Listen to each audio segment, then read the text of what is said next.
ตอนนี้นะคะแล้วก็มาอยู่กับช่องจิ๋งช่องหมีสุดรักรถสุดไลน์นะคะวันนี้เรามาที่ไหนกันเอ่ยแต่แดดนะคะวันนี้นะคะพี่ทะเลนี่พี่ออมมาด้วย หาดเจ้าสำราญ พี่ออมมาด้วย หาดเจ้าสำราญนะคะช่อง นี่ มีสุดรักเลิฟสุดไหลก็มาด้วยนะคะ เดี๋ยวเราไปดูทะเลฝั่งนู้นกันโหแล้วเราจะลงยังไงล่ะนี่ ลงฝั่งนู้นสิคะ อันตรายค่ะ นี่นะคะ นี่มีน้องมุกด้วยเขายังไม่ได้ทำช่องนะคะ ใช่ค่ะเขาไม่ได้ทำช่องของตัวเอง เดี๋ยวเราไปดูตรงนู้นกันนะทะเล สวยมากอ่ะ เดี๋ยว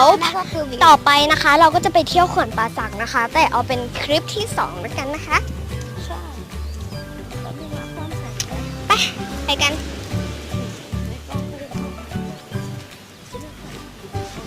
ว้าวสวยมาก เดี๋ยวเราจะพาไปตรงที่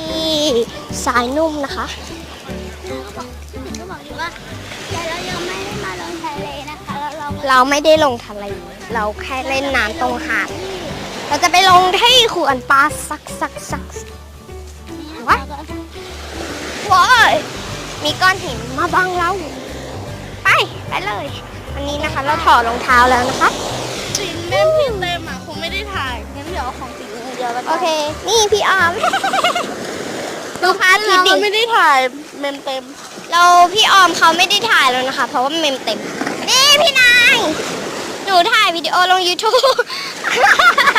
เป็นอะไรอ่ะคุณสัตว์ ไอ้ฟ้าเว้ยอันนี้นะคะ นี่นะคะ ถ่ายของน้องมุกนั่นเองนะคะ อันนี้น้องมุกเดี๋ยวเราพาไปดูกันป้าพี่ออมไปดูดิ การวิ่งด้วยนะคะแต่เราไม่อยากวิ่งนะคะลำลอยเท้านะคะ เฮ้ยเดี๋ยวลงทะเลสิเดี๋ยวเขาคงเบื่อหน้าดูให้ดูแต่รองเท้า ดูดิบรรยากาศสวยมากค่ะอยากฟินจริงๆเลยนะคะ เดี๋ยวเราพาไปดูฝั่งนั้นกันดีกว่า พี่เจ๋งเขาไปค่ะวันนี้เรามาค้างคืนด้วยเนาะ ใช่ค่ะเรามาค้างคืนนะคะ แต่ไม่ใช่ที่นี่นะคะ เราจะไปค้างคืนที่รีสอร์ทของ เป็นรีสอร์ทที่แบบ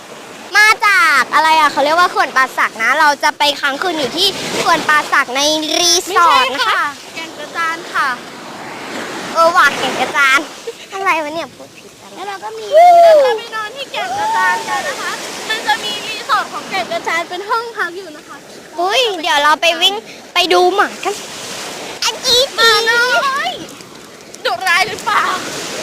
หมาน้อยดุร้ายหรือเปล่าหมาน้อยไปแล้วเรามาดูของเล่นที่เราทำกัน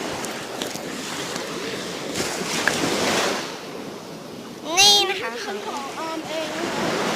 ดูดิโหอันนี้นึกว่าทรายเกือบเหยียบแล้วเนี่ยเป็นก้อนหินเนี่ย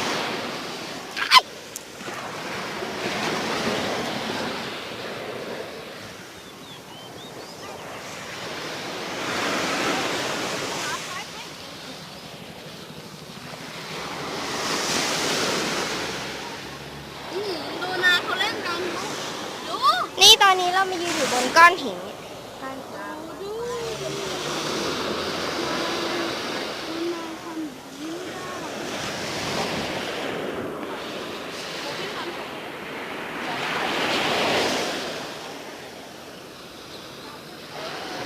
ถ่ายให้หน่อย โอเคนะคะ ถ้างั้นเดี๋ยวเราไปเจอกันที่คลิป2ไปแก่งกระจานกันนะคะ ถ้าชอบคลิปนี้นะคะ ก็อย่าลืมกดไลค์กดแชร์กด กด subscribe ให้นะคะ ให้พวกเราด้วยนะ ถ้า คะ ไม่ได้ยินเสียงเท่าไหร่นะคะ เพราะคลื่นนี่แหละค่ะคลื่นก็ขออภัยด้วยนะคะ ถ้าชอบบาย